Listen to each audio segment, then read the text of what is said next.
Me 30 tetor të këtij viti pritet të merret vendimi I gjykatës ndaj të akuzuarve të kompanisë MC Food, ku më 17 maj të vitit 2021 u gjetën 400 kg kokainë në paletat të cilat kishin ardhur nga Brazili, ishin dalur në portin e Durrësit dhe pastaj ishin sjellur në Kosovë tek kompania në fjalë. Ku më 17 maj të vitit 2021 punonjësit e kësaj kompanie shihen duke bërë organizimin e ngarkesave pasi që ishte shkarkuar kontejneri I ardhur nga Brazili. Në pamje me numër janë paletat numër 1, 2, 3 dhe 4. Në paletën numër 3 gjendej edhe ngarkesa prej 400 kg të drogës. Fillimisht zyrtarët policor kur ndërhyjnë, punonjësit janë bashkëpunues dhe nuk vërejnë lëvizje të dyshimta. Pasi punëtorët urdhërohen që të hapin paketimet ku gjendet droga, zyrtarët policor I neutralizojnë punonjësit prezent dhe I arrestojnë disa prej tyre. Një deklaratë e çuditshme në seancën e parafundit të këtij rasti në gjykatë kishte ardhur nga ana e prokurorisë.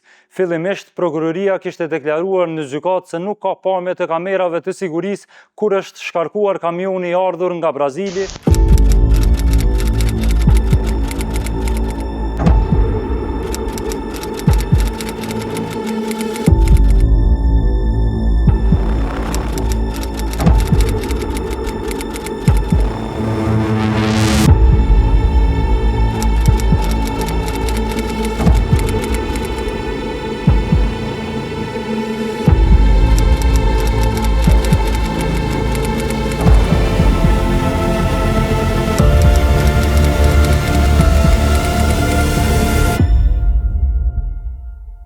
E në seancën e parafundit të këtij rasti, prokuroria kishte deklaruar se nuk ka pasur qëllim të keq për mos paraqitjen e këtyre provave që ka kërkuar mbrojtja, por që këto inqizime se nuk I kanë marrë nga hetuesia, pra nga policia që I kishte sekuestruar kamerat e sigurisë gjatë ditës së aksionit. Në këtë rast kishte reaguar edhe mbrojtja të akuzuarve, të cilët kishin ngritur shqetësimin se mund të ketë edhe prova të tjera shfaqësuese të cilat nuk ju kanë dhënë prokurorisë nga ana e hetuesisë. Duhet ta theksojmë që prokurori në një formë në rastet e tilla të veprave penale është një lloj shefi I hetuesisë, pra I policëve hetues. Kështu që një rast I tillë që hetuesia të mos I jap gjitha provat prokurorit të rastit, të cilat sipas mbrojtjes në këtë rast janë në favor të akuzuarve në rast, është I paprecedent. Mbrojtja të akuzuarve, konkretisht mbrojtja e drejtorit të kompanisë MC Food, Izet Sheqiri dhe menaxherit kryesor të kompanisë, Faton Vrajollit, gjatë seancave gjyqësore kishin kërkuar edhe daljen në vendin e ngjarjes për të parë hap pas hapi se si ecën procedura shkarkimit të kontejnerëve dhe ngarkimit të kamionetave për të shpërndarë produktet e mishit në dyqanet të cilat I furnizon kompania MC Food brenda territorit të Republikës së Kosovës. Gjykata nuk e kishte pranuar propozimin e mbrojtjes për të dalë në vendin e ngjarjes. Qëllimi I mbrojtjes për këtë propozim ka qenë për të vërtetuar se Izet Sheqiri, Faton Vrajolli dhe të akuzuarit e tjerë nga kompania MC Food nuk kanë qenë fare në dijeni se brenda kontejnerit ku janë produktet e mishit ka qenë edhe droga prej 400 kg. Po kthehemi tek data 15 maj e vitit 2021, ditë e shtunë kur nga kompania MC Food është nisur kamioni I cili ka pasur të shkojë dhe të marrë kontejnerin me produkte të mishit në portin e Durrësit, I cili kishte ardhur nga Brazili. Ora kur kamioni del nga obori I kompanisë MC Food është 4:31 e mëngjesit. Në të njëjtën ditë, në kompani në ora 7:57 arrin në kompani Faton Vrajolli, pra menaxheri kryesor, ndërsa në ora 9:57 arrin Izet Sheqiri, drejtori I kompanisë,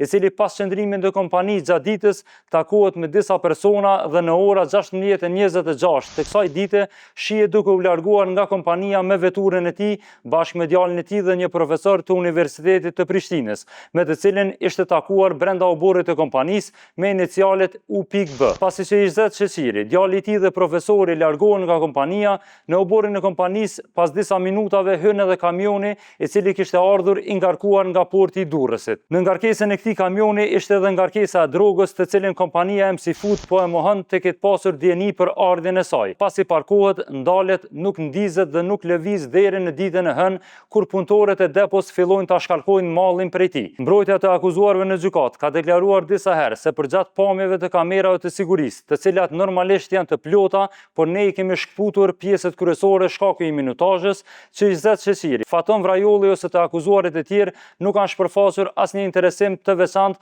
ose nuk kanë bërë asnjë veprim të dyshimt për këtë ngarkesë. Pra sipas tyre gjithçka që kanë parë ose që kanë vepruar menaxhmenti dhe drejtori i kompanisë ka qenë procedurë normale për ta, vajtje e ardhje e ngarkesave. Kontejneri që kishte ardhur nga porti i Durrësit nuk ishte prekur deri ditën e hënë, me datë 17 maj, kur edhe kishte nisur shkarkimi i mallit që sipas mbrojtjes është procedurë e njëjtë për secilin ngarkesë që vije nga Brazili ose nga vendet e tjera, e ku kishte ndërhyrë edhe policia që e pam në pamjet e para që i shfaqëm sot. Me 16 maj, ditë e diel, drejtori i kompanisë, Izet Sheqiri, ishte parë edhe një herë brenda oborrit të kompanisë. Sipas pamjeve, Izet Sheqiri të dielën kishte ardhur në kompani në orën 15:43, në ora 15:55 shihen lëvizjet e tij brenda oborrit të kompanisë së bashku me mekanikët e kamionëve, por që sipas mbrojtjes nuk vërejën ndonjë lëvizje, interesim ose direksion ndaj punëtorëve për ngarkesën që kishte ardhur të shtunën nga Brazili e që ishte e parkuar në oborrin e kompanisë. Në ora 16:02, Izet Sheqiri shkon tek pompa e derivateve, e mbush veturën e tij me derivate dhe në ora 16:07 del nga kompania.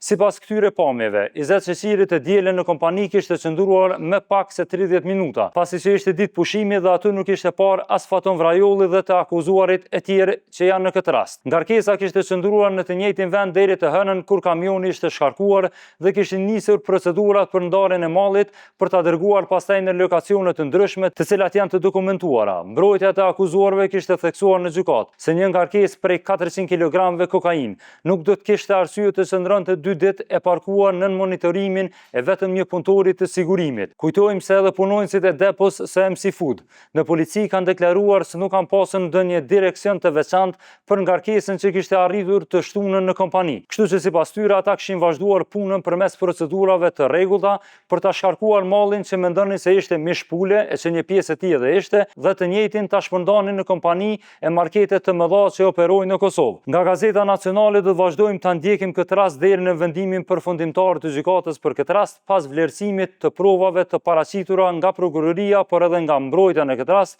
duke marrë parasysh se ky është rasti i parë i një ngarkese kaq të madhe të drogës që është kapur në Republikën e Kosovës pas lufte. Gazetare Klodiana Lala nga Shqipëria në një prononcim para disa ditëve për Gazetën Nacionale kishte lënë të hapur mundësinë që mbrojtja të akuzuarve në këtë rast të kishte të drejtë dhe të mos ishin në dijeni se droga ishte ngarkuar në kontejnerin e produkteve të tyre nga Brazili. Ajo kishte thënë se rastet e tilla janë të njohura kur grupet kriminale ngarkojnë narkotiket në kontejnere të kompanive që merren me veprimtari legjitime dhe një rast i ngjashëm kishte ndodhur para disa viteve edhe në Republikën e Shqipërisë, ku pronari i kompanisë rezultoi se nuk kishte asnjë lidhje me grupet e trafikut të drogës, ani pse në kontejnerin e kompanisë së tij ishin gjetur kokainë të ardhura nga Ekuadori.